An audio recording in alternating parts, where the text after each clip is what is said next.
All right. Well, thank you all for being here today. Welcome. Welcome. We are officially going to get started today for this OPT How to Apply session. Thank you all for being here. My name is Jeremiah Lee. I serve as the Program Manager for Support and Engagement in the Berkeley International Office. And I'm very happy to be here today with you to talk about the OPT, post-completion OPT and the application process. This will not be a session where I'm going into the basics of OPT. What is OPT? We had a session earlier this week about what is OPT. Today's session is more of a detailed process about how to actually apply for OPT itself. Okay, so we're going to be walking you through the application process using our OPT tutorial. So, and then again, just for some housekeeping, for those of you arriving late, I am by myself today, so I will be limited in what I can do for the Q&A. We do have another session tomorrow, though, from 3 o'clock to 4 o'clock Pacific time for a drop-in session to ask any questions specifically about the OPT application process. What is OPT? Any questions you may have. We do have a space tomorrow for that.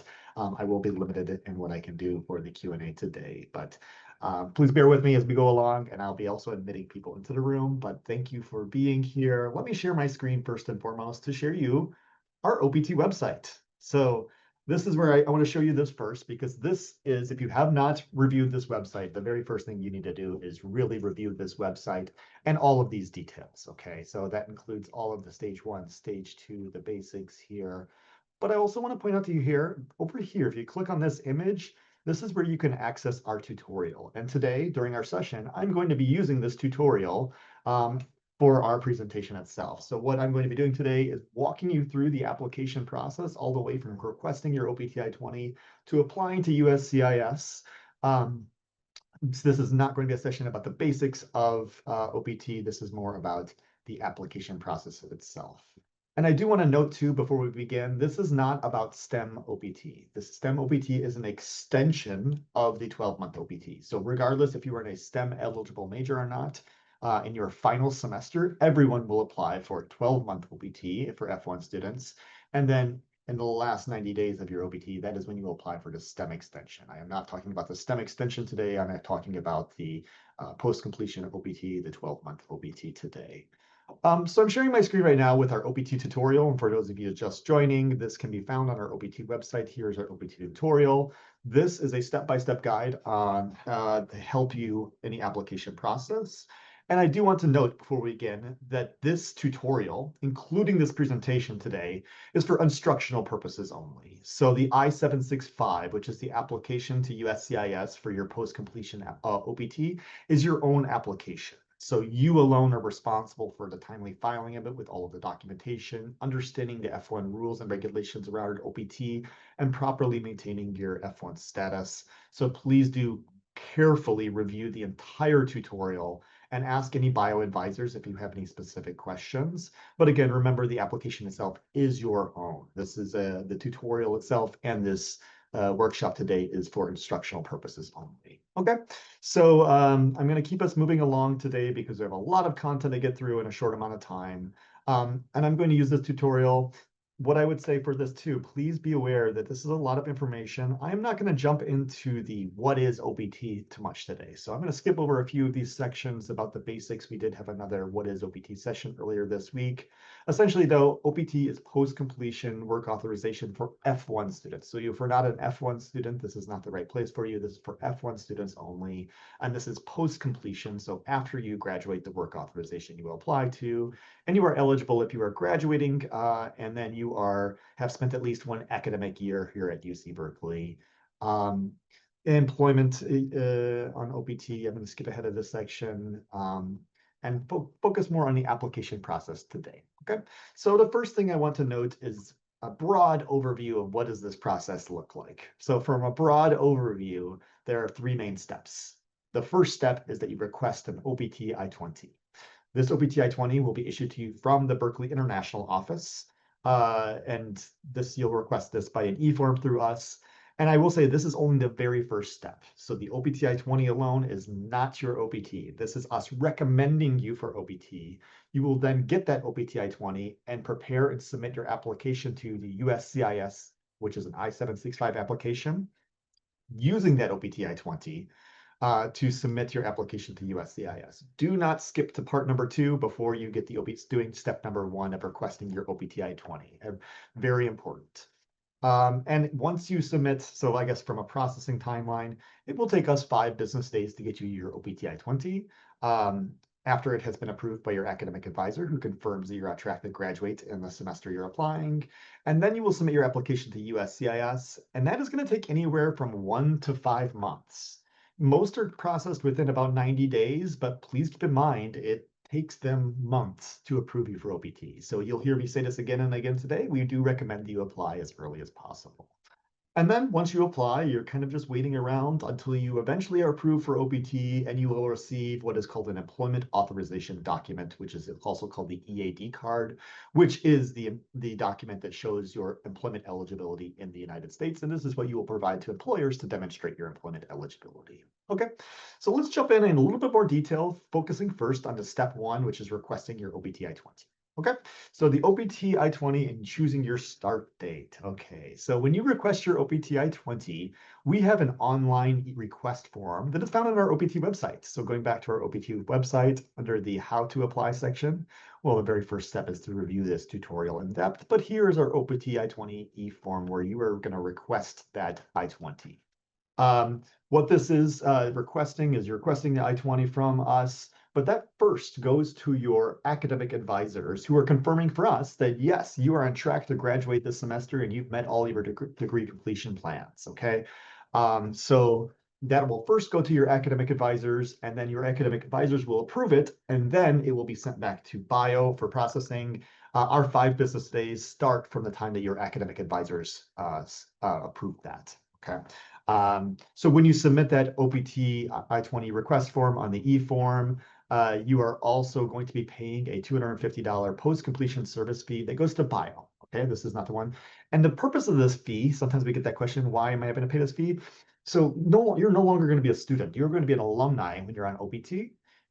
But when you pay this service fee, you can come back to bio at any time. You get full services, just like you were a student for the entirety of your time here. Come back to advising, come back to in-person advising, whatever that looks like. We are here to support you through our time, and that's what that fee is for.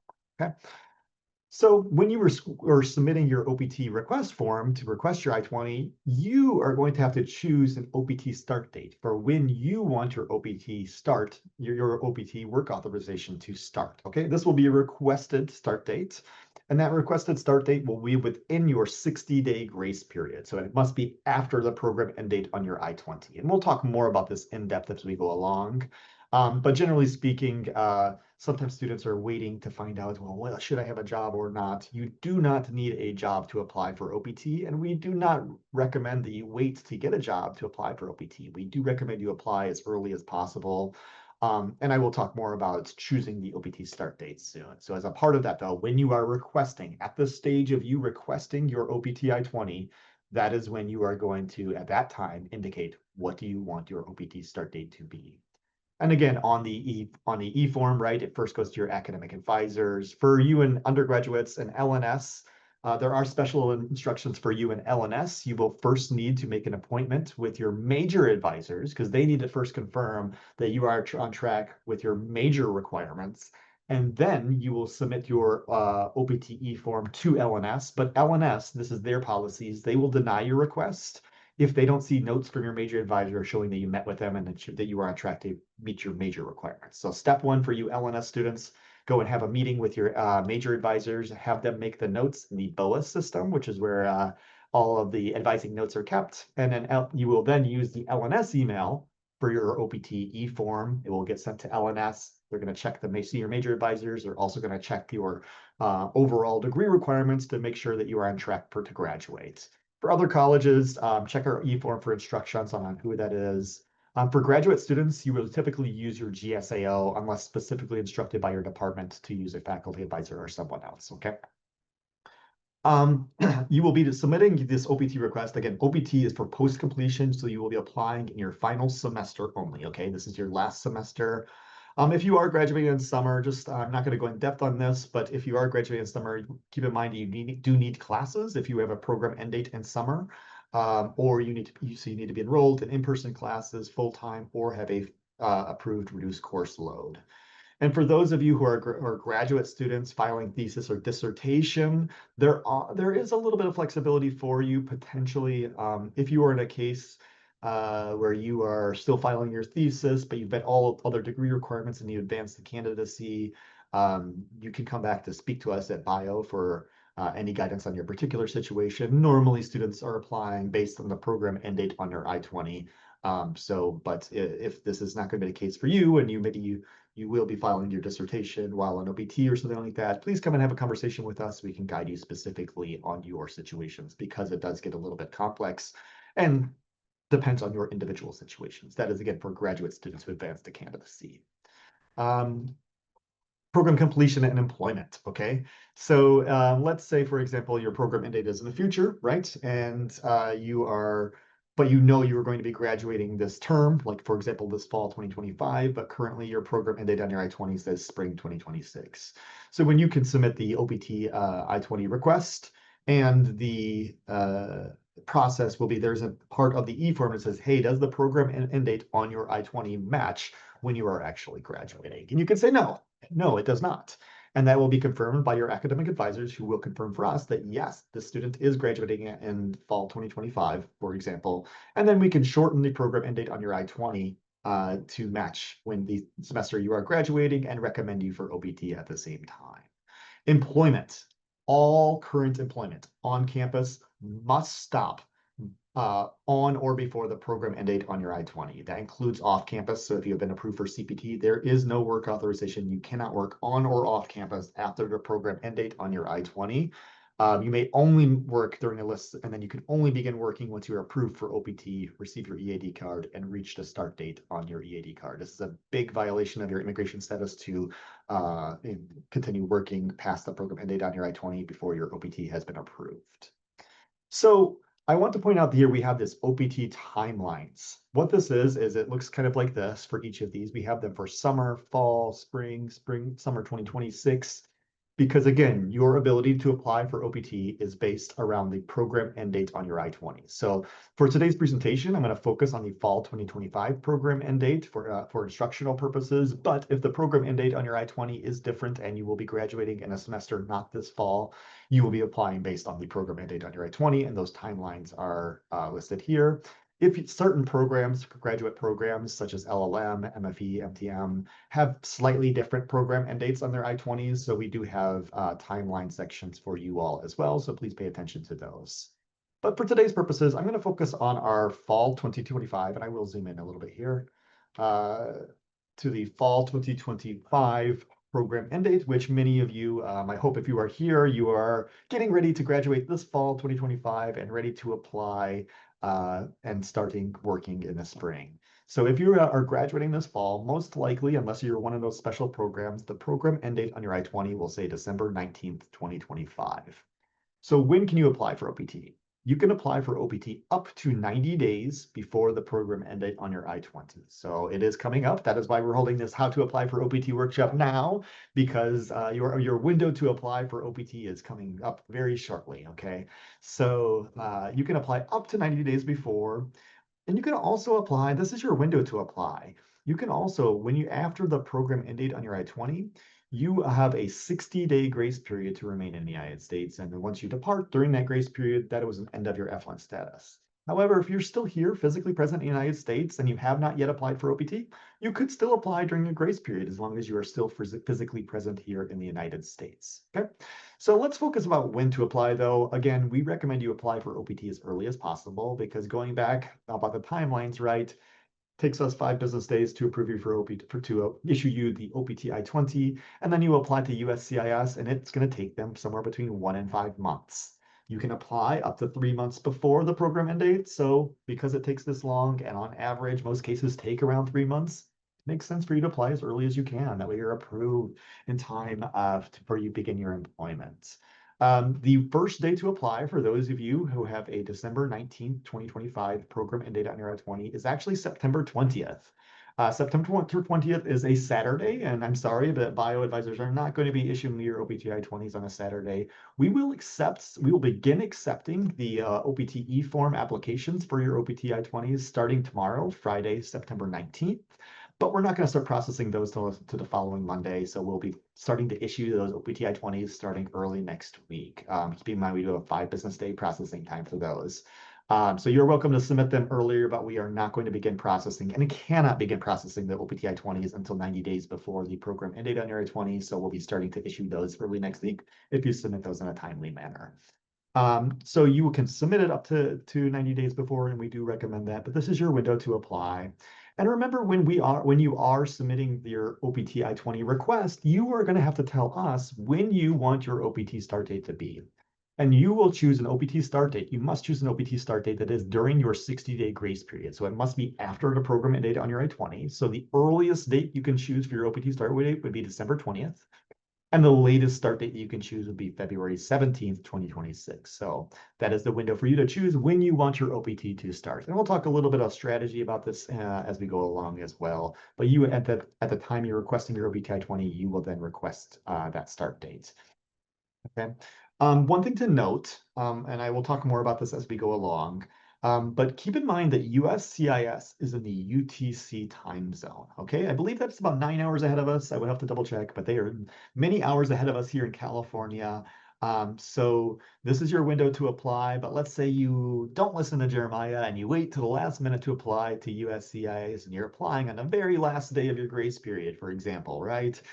Don't wait till the last day, but if you are, keep in mind that USCIS is in the UTC time zone. So every year we do see someone who applies on the last day, but you have to keep in mind the time zone. When does USCIS receive it? Okay, so I have seen students apply, for example, 9 p.m. in California on the last day, but that means USCIS didn't receive it for many hours ahead. So they actually received it the next day based on their time zone. And those students were denied for OPT based on their application being received too late. So don't wait till the last day. But if you are going to, please pay careful attention to the UTC time zone that USCIS is in. I'm not going to go in depth about all these other timelines, but please note that the 90 days before or up to the 60 days after your application window is all about the program end date on your I-20, and it's just based on your I-20 and your end date specifically. So again, law, MFE all have different end dates, so your application timelines will differ. So let's look a little bit about the timing of when to apply. So again, we recommend applying early. So in this example, right, this student maybe had a spring end date, so a May 15th program end date on their I-20, and she submitted her application. She listened to Jeremiah and submitted her application early back in February. Yay! And she chose a date May 16th, the day after the program end date on her I-20, because she wanted an early start date because she wanted to be available to start working early. And then so she starts working, but she doesn't get approved. So excuse me, she's completing her program May 16th. I apologize, and chooses July 1st as her start date. Excuse me, she chose July 1st on her start date because she wanted to be able to start working later because she wanted to travel home. Excuse me, there. She had travel plans, and so that's why she chose a July 1st start date on her OPT I-20 request form. So she eventually applies early, gets approved in June 1st, for example. Yay, I've been approved. Then she gets her EAD card, and travel is much safer after you have been approved for OPT. So that's why she applied early. She gets her EAD card. She has the work authorization. And then her OPT start date will be on her EAD card will be for the date she requested of July 1st. So this will be safer for her travel. She's able to take some time off, and then she will be able to come back to the United States and start her employment on her requested start date that's listed on her EAD card of July 1st. Okay, so that's one good scenario about a reason to apply early. Another situation though, sometimes students are like, I don't know if I want to apply for OPT or not, right? Again, we do recommend applying early, but if you apply late, for example, this guy, George, he found out that the job offer start date, instead of applying for OPT early on an estimated start date, he waits until he has a job offer with a start date of July 10th. So he requests July 10th as that start date because that's when he wants to start. Okay, because he was waiting for a job offer. Not something we recommend. We do recommend applying early on your estimated when you want to start. So he submits his application. He doesn't wait submit his application until after his program end date. Again, you can apply as long as after your program end date, as long as you're still physically present in the United States during your grace period. And then You apply, he applied on June 10th, but remember, it's going to take the government somewhere around 3 months, maybe more, to approve his application. So he submitted on June 10th. He requested July 10th as a start date, but he wasn't approved until August 20th. So he gets his OPT EAT card, and he will now have an OPT start date, not for the July 10th when he requested, but he gets an OPT start date for when he was actually approved, August 20th. But keep in mind here too that the latest OPT end date. So typically, if you chose a June 1st start date, right, you would then have a May 31st end date. It is usually one academic year from the time you are applying. So going back to the timelines for fall 2025 as an example, so you would normally get one academic year, but if you apply late and you are approved after the 60-day grace period, you're gonna lose some OPT time because the latest possible end date is 14 months from a program end date. So your OPT end date will be less than 1 year then in those situations. So another reason to not wait and don't apply late. It's better to apply as early as possible. Okay. So that's a little bit about the requesting your OPT I-20. Truck, I do see your hand. I'm not going to have the time for Q&As during this presentation. There is an OPT Q&A session tomorrow where you can drop in and ask your questions. Thank you. So for your OPT I-20, once you eventually receive it, remember the 5 business days processing time, you'll get your OPT I-20. Always check it, right? Double check your I-20 to make sure everything looks good. Please note right here on the first page of the OPT I-20 is going to be an issue date. Okay, when did we issue to it? This is a very important date because one thing to keep in mind is that you must submit after receiving your OPT I-20, you must submit your application to USCIS within 30 days of the OPT I-20 being issued. I'm going to repeat that because it's very important. After you receive your OPT I-20, it will have an issue date on the first page. You must submit your application to USCIS within 30 days of your OPT I-20 being issued. You will be denied for OPT if they receive it on day 31. And remember, they are in the UTC time zone, so don't wait until day 30 to submit your application after receiving an OPT I-20. But if you are, keep in mind the UTC time zone. Very important. And probably the number one reason we see students get denied for OPT is they wait too long after receiving their OPT I-20 to apply. So do double check that it does say OPT has been requested on the second page. It will have a travel signature already on it as well. So after step 1 is receiving that OPT I-20, and then you will submit your application to USCIS using that OPT I-20. And let's look at this in depth. Okay, so when you submit your application to USCIS, you're going to prepare and submit your application materials. There is an e-filing website with USCIS that you can apply to. Please use, our recommendation is to use the e-filing website. There is a lot of benefits to using e-file versus by mail. There is an option to file by mail. You used to only be able to file by mail. It is much more cumbersome and as there's more risks involved to it to apply by mail. So we strongly recommend e-filing using the USCIS website. This will mean that you have to create an account on the USCIS website and then file online. And the instructions in this tutorial are based on the e-filing method, okay? So we are not discussing how to file by mail today specifically. So the documents you will need to submit your application to USCIS are listed here. You will need passport photos taken within the last 30 days. And it is important that you have new passport photos, okay? USCIS fee, see the page for current filing. This is a fee that you have to pay to USCIS at the end of your application. Your application to USCIS will not be completed until you pay the fee at the end of the application itself, okay? So you will have to pay that fee to USCIS. You'll have to complete the form I-765, which is the online form itself. Again, do not submit the form I-765 until you have received that OPT I-20. It's very important. You will need to upload a copy of the OPT I-20, all 3 pages, and please remember to sign that. You need to print, sign, and rescan that. You will need to have a copy of your passport page and visa page, if applicable. So those of you in Canada won't have the visa stamp itself. A copy of your expired passport page if you used the older passport. So for example, you last entered with an older passport and then you got a new passport, you would have that also the older passport that you last entered the United States with. You'll need a copy of your I-94, okay? And you can get that from the I-94 website. You will also need copies of all your previous CPT I-20s, both from UC Berkeley and any previous schools you attended. So any I-20s related to work authorizations. Often students are asking, do I need all of my I-20s? No, just the ones where you need your OPT I-20 and any I-20s related to your CPT, previous CPTs.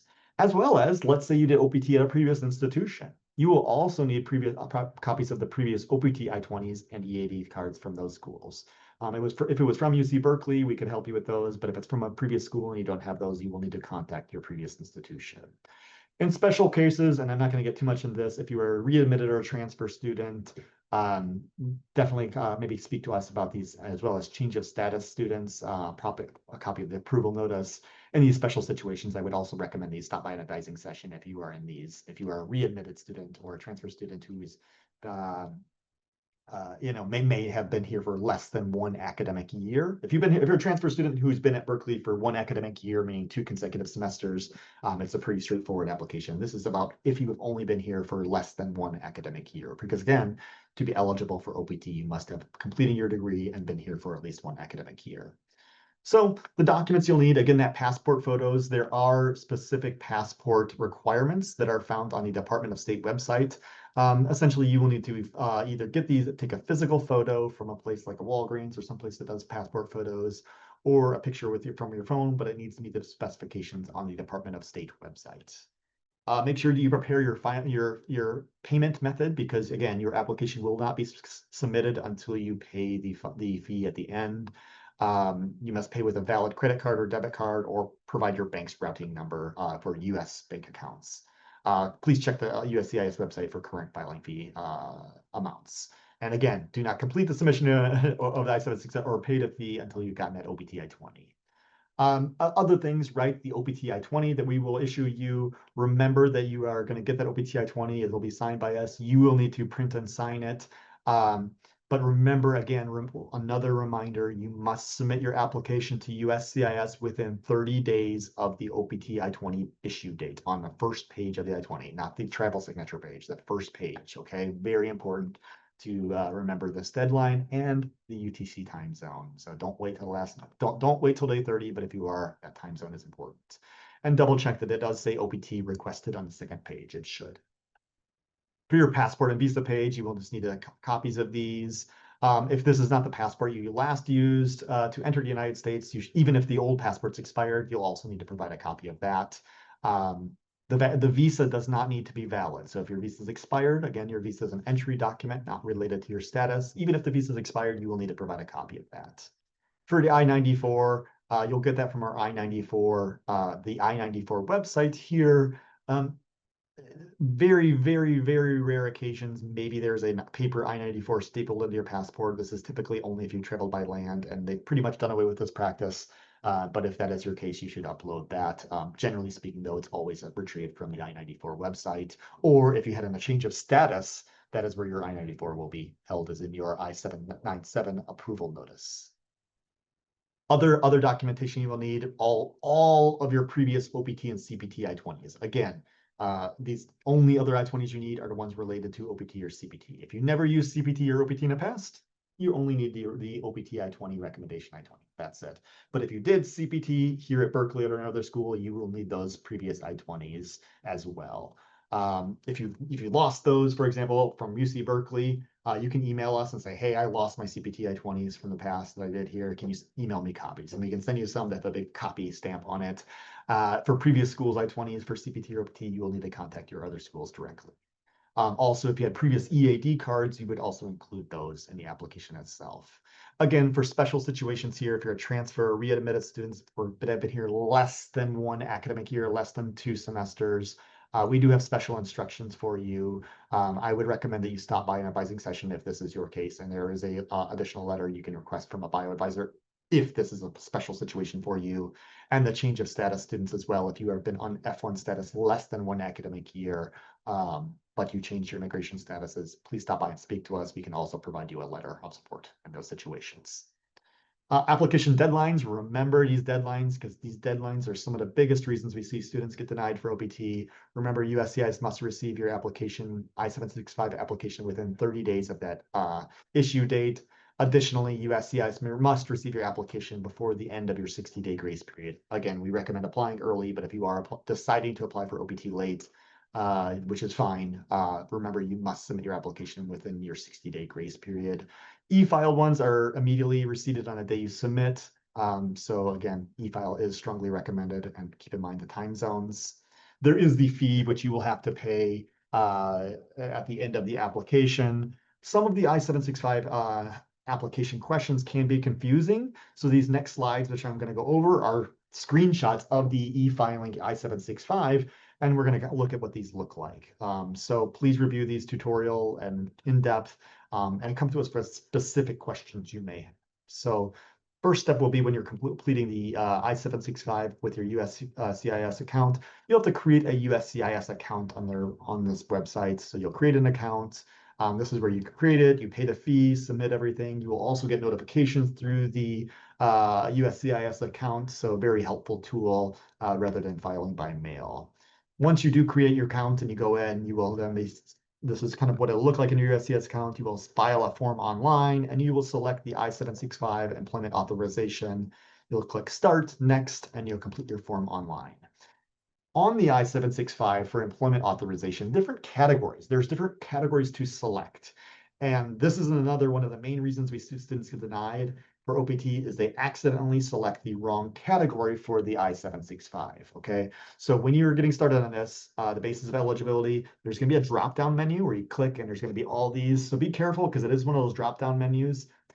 You will be applying for post-completion OPT, C3B, okay? This is very important that you select the right category, so please pay attention to these instructions. And just as a note, to remember that you are applying for 12-month OPT first, and then later you apply for the STEM extension. So be careful that you are not applying for the STEM extension piece when you initially apply for OPT, or you will be denied for OPT as well. So the eligibility category is very important. Reasons for applying? Yeah, initial permission to accept employment. Have you previously filed? Well, yes, if you did previously file an I-65, or no, if you have not. Preparer and interpreter information. Typically, you'll select no on this unless you have an attorney or a translator specifically assisting you with it, and then you'll have to provide their information. About you, what is your current legal name? You need to put this exactly as it is on your I-20. So look at your I-20, not, it needs to be exactly as it is on your I-20. And keep in mind that the I-20 doesn't have a middle name field, so you will leave the middle name section blank on the I-765 as well. Your given names will be in one area itself together. If you have used any names since birth, you will indicate that there. Contact information, so you'll provide that information, including your current mailing address. This mailing address is important here, including the physical address. Is the current mailing address the same as your physical address? So there's a physical address and a mailing address.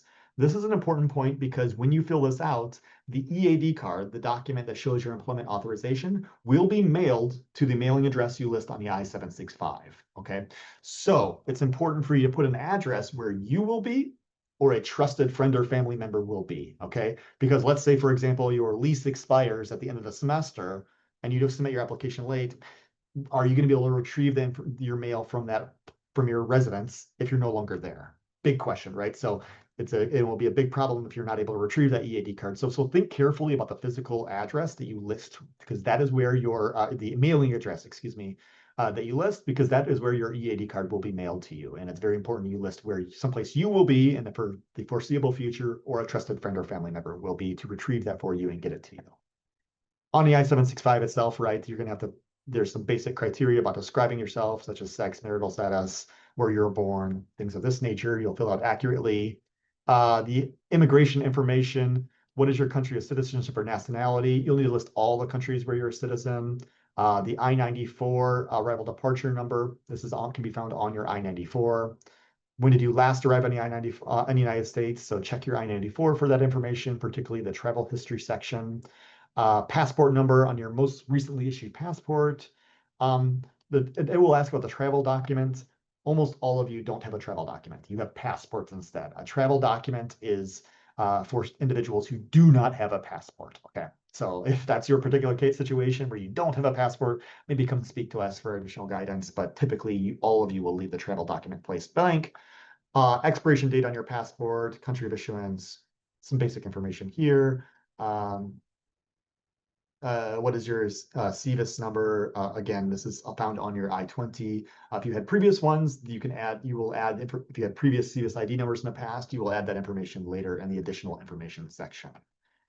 The A number, it will ask about your A number. Okay, so you can check I do not have or do not know my A number if you've never received an EAD card. You will only have an A number if you have previously received an EAD card in the past. If you have, well, then provide that A number there. You'll have to look at your old EAD card for that. But if you've never gotten an EAD card before, you just leave that blank or say, or excuse me, do not have or do not know. USCIS online account number, provide that if you already have one and you created it before. In this section, it's going to say the Social Security Administration, have they ever given you a Social Security number? And it'll also say, do you want them to give you one? So, if you have one, provide yes and provide your Social Security number, or no, and then leave it blank. But it still has this question here about, do you want them to give you one? Just recently, the Social Security Administration is no longer processing Social Security numbers through the I-765 application anymore. So unfortunately, they're not going to give you one, even if you request one through the I-765. So after you're approved for OPT, you would then need to apply for a Social Security number in person at a Social Security Administration office. I wish they would take away this question, and it's no longer relevant.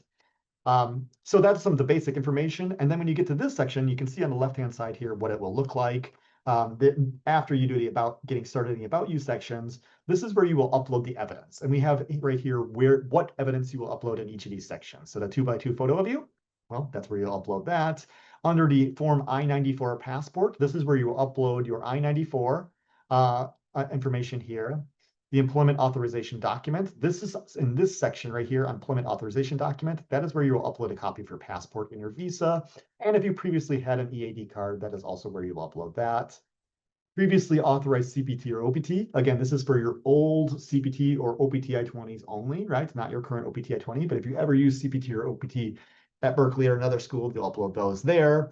And the Form I-20 section. That is where you will upload the new OPT I-20 that Berkeley will issue you, okay? Remember, again, the OPT I-20 issue date must be within you have to submit your application within 30 days of the I-20 issue date, so very important. If your OPT I-20 is too old, contact us before you submit your application. Do not submit it. You will be denied for OPT if it's too old. So there is an additional information section as well. And this is where you can clarify information about yourself. So for example, if you have previously filed the I-765 in the past, if you recently entered on an older passport, you can provide information, right? Because you were uploading your new passport and your old passport, you can provide clarification. And this is a text field where you write these responses. And if you have previous CVIS IDs, maybe you left the United States for a couple of years and came back, this is also where you will type in information about that, just to clarify things with USCIS. On the additional information section about the previous I-765, you'll click add a response, and then you will provide information about that, saying this is when I was authorized, and here is the receipt number, and you can upload the copies of your previous I-20s and EAD cards as well as evidence. Expired passports, again, provide those details, and we have some specific details. I was most recently entered the United States on this date with this passport. I-94 is this. After that, I got my new passport, and my new passport is this. Please see both of my passport copies. Again, just to clear things up with USCIS. And again, same for CVIS ID numbers. We have some text for you to provide that. And then you're going to review all of this information for yourself. Again, your application is your own, so make sure information is accurate and all the evidence has been properly uploaded. Then click next. You'll see an application summary. We do recommend printing and saving this for your own personal records. You'll have to read and agree to that. Go ahead. I've read all this stuff. And then that's when you will step forward to pay the filing fee and submit your application. So again, you are not going to be able to submit your application until you pay the fee to USCIS. Okay, and then you'll pay that fee, hit submit, and your application is to USCIS, and then you are waiting for your approval. Let's take a break for a minute and look at the top 4 reasons students are denied for OPT. Okay, I think I've talked about most of these already. So the top four reasons we see students get denied for OPT. Well, the number one reason is that students will get their OPT I-20 and then wait around and not apply to USCIS within 30 days. Remember, if your OPT I-20 is too old, meaning that but not within 30 days, you will be denied for OPT. So USCIS must receive your application within 30 days of the issue date of your I-20. And keep in mind, again, they are in a UTC time zone, right? That means a future time zone from us. So don't wait till the last day, but if you do, keep in mind that they are in the UTC time zone. If you are resubmitting after your OPT is rejected or denied, please let us know if your OPT has been rejected or denied. We would need to then cancel your first I-20 and give you a new one so you can resubmit. Okay, so on that note, if you are physically present in the United States, and even during your grace period, right, and you've been denied or rejected for OPT, you are able to still reapply for OPT, but contact us immediately if that has been the case for you, okay? And one more note on that too is you do need to be physically present in the United States when you submit your application to USCIS. It is very important that you're physically present here. They will be checking your I-94. So very important that you are physically present in the United States when you are submitting this application to USCIS. Online filing without OPT I-20. Again, step number one is requesting your OPT I-20, and step two is submitting your application to USCIS. Do not skip step one. If you skip step one and don't have an OPT I-20 and submit your application to USCIS, you will be denied for OPT. And every year we see somebody who skips step one of requesting their OPT I-20 first. Remember that sometimes too that students we may submit their application after the deadline. Remember, USCIS must receive your application before the end of your 60-day grace period. And again, keep in mind the time zone that USCIS is in. And the number four reason we see students get denied the most is that they have selected the wrong category. Remember, you are applying for post-completion OPT, the 12-month OPT that is C3B as indicated right here. And it is one of those drop-down menus where you can scroll on your mouse. So be very careful. Just double check that section when you are submitting your application. After you submit your application, what happens then? And what are maybe some after filing and what are some potential issues you may face? Okay. You will get this thing called an I-797 notice of action letter, which is basically your receipt notice. It's going to have a receipt number on it in which you can track your case. Okay. So there is a case you can receive, you can look and see when like estimated timelines for your tracking. They do have an online, you can use your online account to monitor this and you can track your case online. What I will say about this is that the case status tracker sometimes will give dates like, oh, 7 months for your OPT decision, or 8 months, or 3 months. This has been known to be inaccurate. So short answer is, unfortunately, the case status tracker is not a good indication of how long it will take for your OPT case to be resolved. Again, most cases take around 3 months, but it's somewhere between 1 and 5 months, okay? So we do, again, recommend that you submit your application as early as possible. And the case status tracker is known, unfortunately, to not be entirely accurate. So don't freak out if it does say 7 months. It's most likely not accurate for your case. Address changes, you can't update these.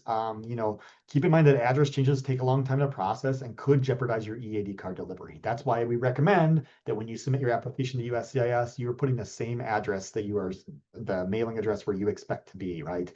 We do not recommend changing your address while your OPT case is pending because of potential delays in your EAD card delivery, which may impact your ability to start working on time. If you're doing it by mail, which we don't recommend, you can sign up for a USCIS account and track it there. Again, we just generally don't recommend filing it by mail if at all possible because there's not a lot of benefits for it. Again, it's going to take them somewhere between 1 and 5 months for your application once you submit the USCIS. But the good news is there's one way and only one way to speed this up, and there is a premium processing fee which you can pay to speed up your application. This is a form I-907. What this guarantees is the government will review your application. USCIS will review your application within 30 business days of you paying that fee, okay? You can pay that premium processing fee at the same time you are submitting your I-765 application to USCIS, or you could submit your application and then later and be like, oh, I'm getting nervous. I want to get my OPT approved and get my EAD card soon because I have some travel plans, things like this. You can later pay for the premium processing. They are guaranteeing the adjudication review of your OPT application within 30 business days of the time you pay that fee, whether that's the time of your application or later down the road. So you would have to check the website for their fees, but last time I looked, I think it was an extra $1,600 something. So it's not cheap. Imagine that the US government is wanting some more money, but this is a good way for you to expedite your application to USCIS. case inquiries and expedites. There is a inquiry time, a case inquiry tool that you could look at if your case is taking a. You can scroll down to the bottom and get inquiry date. It's going to be far in the future. It's going to be beyond when you're hoping for. There is a time that you following up with the government is not going to push your application along further or faster. So there will be an inquiry date, which means it's taking longer than expected. After that date, then you are able to make inquiries, but not until that inquiry date has passed. Expedites without paying the premium processing fee. I will just tell you right now that it is not going to happen. Essentially, there are opportunities, but very, very, very seldom. And the government is almost always denying them, especially now because the premium processing fee has been out. So essentially, this is not going to be a realistic option unless there is an urgent humanitarian or compelling government interest or a clear USCIS error. And these are extremely rare. So I will just say that the premium processing fee is essentially the only option to speed up your application itself. There is always a potential for problems with your applications. These three problems that would come up are what's called an RFE, or a request for evidence, meaning, hey, that's not a denial or anything like that. That's the USCIS saying, hey, we need a little bit more information about your case. If you get an RFE, contact Bio immediately. We will help you with the response to the RFE itself, but it'll be very important for you to get the RFE letter so we know what they're requesting for you and how to guide you. Okay. RFEs, again, uncommon, but they do happen. And if you get one, contact us immediately. We will help you out with it. Rejections or denials. Denials are saying, no, we don't approve it. Rejections are rarer. Rejections are typically ones when it happens by mail. Rejections are typically if like the payment didn't go through for your case. Again, your application is not going to go through in the beginning, even if unless you pay it. So typically this doesn't happen so much on the e-filing. It's more for students who file by mail. So rejections are rare. The denials are straight, sorry, no, you don't, your OPT is denied. Denials are rare. They typically result in a student not fulfilling the eligibility requirements or making errors in their applications, okay? If you get a denial, a rejection, or an RFE, contact us immediately. We want to be able to support you in this and give you your options how to respond. For those of you who are e-filing, you receive these notices in your online account as well as by mail. If you do file by mail, these will only come by mail in your post box, which is going to take a long time to get, which delays the time that you respond to those RFEs or anything like that too. But assuming everything goes well, you will get approved for OPT and eventually get your employment authorization document, your EAD card. Please do double check that everything is accurate there and contact us if something is inaccurate. And then this is what you will provide to your employers as your proof of work authorization in the US. This is also a document you will need to re-enter the United States if you're trying to travel. So there are some risks to traveling while your OPT is pending. And so it is much safer to wait until your OPT is approved and you receive that EAD card. And you will have a start date listed on the EAD card. Even though you've been approved for OPT and you receive the EAD card, you will not have work authorization until you are reached that start date listed on the EAD card itself. Once you receive that EAD card, we have a reporting system called the SSU Hub, and I'm actually going to share my screen one more time for our OPT reporting page. This is our OPT reporting page where you have access to the SSU Hub. Everything you do on OPT, once you're approved for OPT, everything you do, you change your address, you change your phone number, you start a job, you stop a job, you add a second job, anything you do will be reported through the SSU Hub. So once you receive that EAD card, you'll need to upload a copy of that for documentation purposes, but you'll also need to update your employment there as well. To stop the unemployment days. Avoiding immigration scams.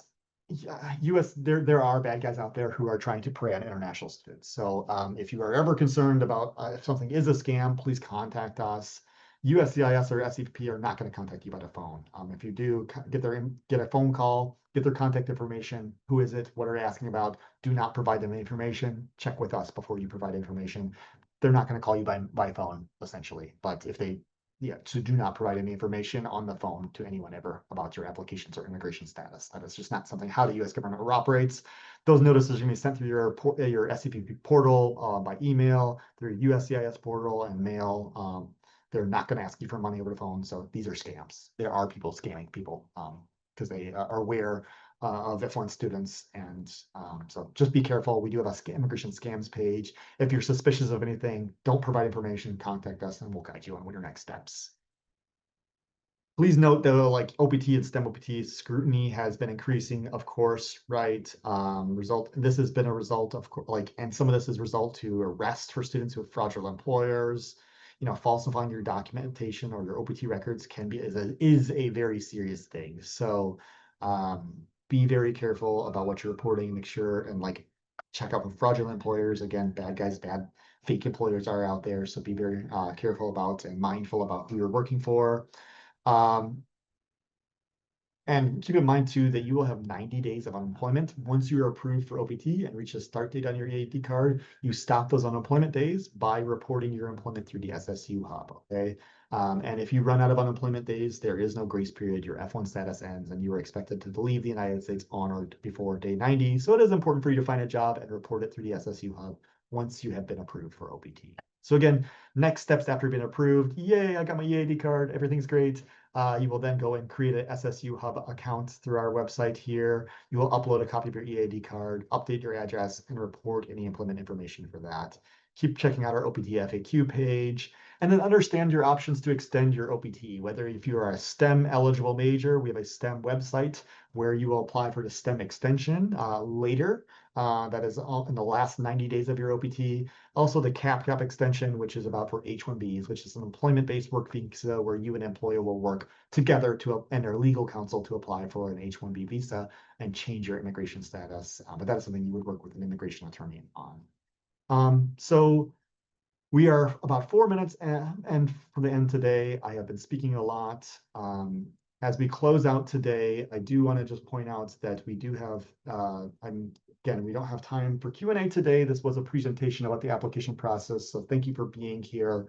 We do have an OPT Q&A session tomorrow. So if you have questions about any of the information I went over today, you're welcome to come to an advising session, but we do have an OPT Q&A session, drop-in session that I'll be leading tomorrow, September 19th from 3 to 4 p.m. Those will be OPT specific questions. So I'm not going to be answering questions about CPT or other things in that. But if you have a follow-up questions about, hey, I heard your presentation, this didn't make sense to me, or can you clarify this? Please come to that session and ask me those questions. You are also welcome to come to an advising session to speak with a bio advisor directly. All right. Well, again, thank you all for being here today. I know this was a lot of information. Please review our OPT website, our OPT tutorial. Your application is your own, so make sure you are very familiar with this stuff. But no, we are here to help. We want to guide you through this process and answer any questions you do have. You're not in this alone. I know it's a lot, but you being here, you're doing the right things already. So again, review our website tutorials. And we will be holding future sessions like this again in October and November for those of you who may have not been here for the entire thing. So thank you again, and I'm going to stop recording.